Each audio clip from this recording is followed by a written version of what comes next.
असेल ते असेल तिथं फीस किती आहे माहिती आहे? माहिती करून घ्या जरा. 10 वर्षानंतर ती किती असेल ते कळेल तुम्हाला. ते कमवायच्यासाठी अक्कल लागेल नसं तुमच्या पोराला शिकायला पण मिळणार नाही. त्याच्यासाठी तुम्ही प्रयत्न करणं आवश्यक आहे. चांगलं शिक्षण घेणं ही तुमची जबाबदारी आहे. आणि चांगलं राष्ट्र कशाने निर्माण होतं? चांगली माणसं असली तर चांगलं राष्ट्र निर्माण होतं. मग तुम्ही जी भावी पिढी आहात ती चांगली घडावी याच्यासाठी हा सगळा प्रकल्प आहे. शासनाने तो केलाय, आम्ही पण तो अंमलात आणतोय. पण तो अंमलात कागदोपत्री आणायचा नाही असं मी ठरवलं आणि म्हणून त्याची रेग्युलर अंमलबजावणी आपण करतोय. आता या पुढच्या काळामध्ये या महाविद्यालयामध्ये जेही घडेल ते चांगल्या पद्धतीने घडवण्याचा आपला प्रयत्न. माझी आता 3च वर्ष नोकरी राहिली. आधी 3 करायची का नाही मी ठरवलं नाही. म्हणजे अजून मी 5-6 वर्ष नोकरी करू शकतो. पण मला एकच करायचंय की यानंतरच्या काळामध्ये महाविद्यालय हे शासनाच्या नियमाप्रमाणे नैतिक निर्बंधाप्रमाणे कसं चांगलं चालेल. आणि मला तुमची मदत पाहिजे.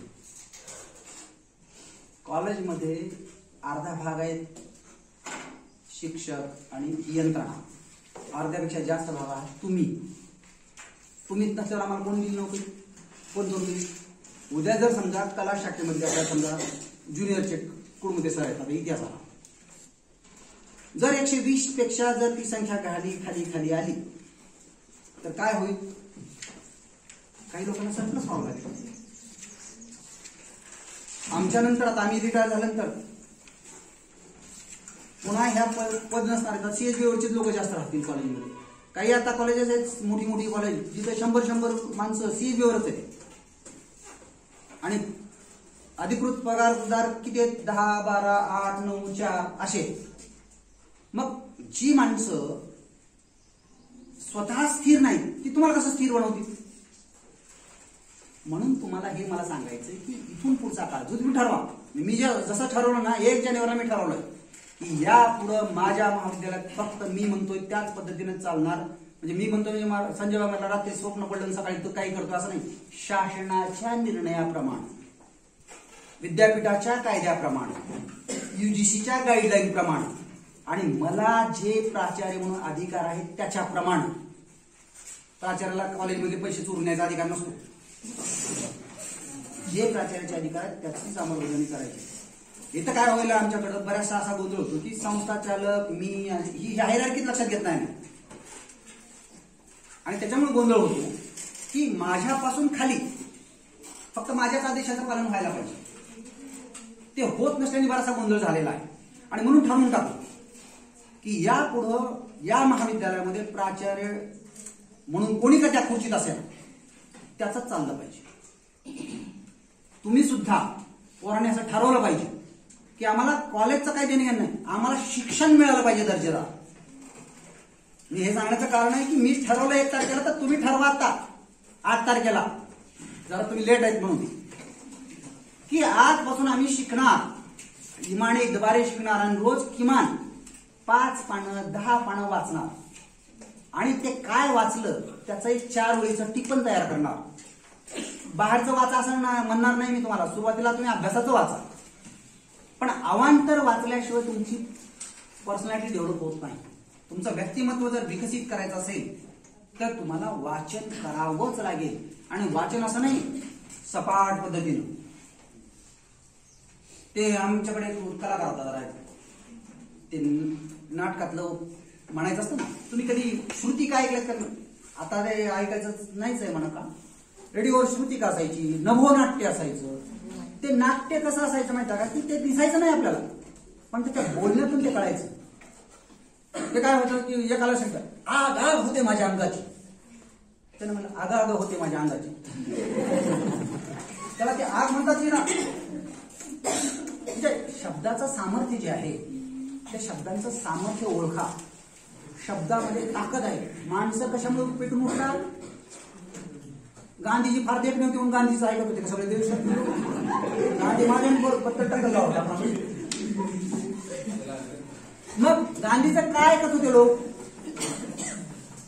तुम्हाला हिरो मधलं उदाहरण सांगतो. ओमपुरी नावाचा हिरो बघितला काय जे खणत ओमपुरी पाहिला तुम्हाला माहितच नसेल व्हिडिओ काय देखणार होता. गुगलवर सर्च करा. मग लक्ष देईल काय देखणा होता,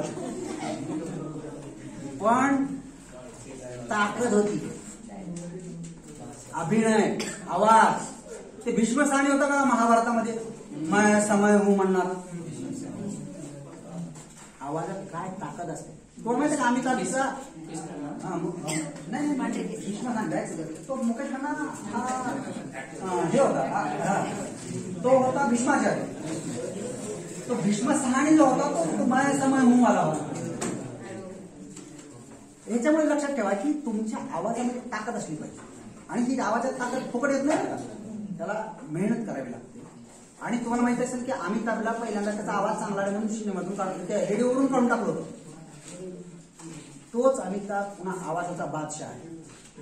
तुमच्याकडे जी गोष्ट वाईट आहे असं वाटतं तुम्हाला, त्याच गोष्टीला ताकदीत रूपांतर करायचं. जी उणीव आहे तुमची ते सामर्थ्य. मी काल परवापर्यंत माझ्याकडे ज्या उणीव वाटत होत्या मी त्याला ताकद मध्ये बनवायचं.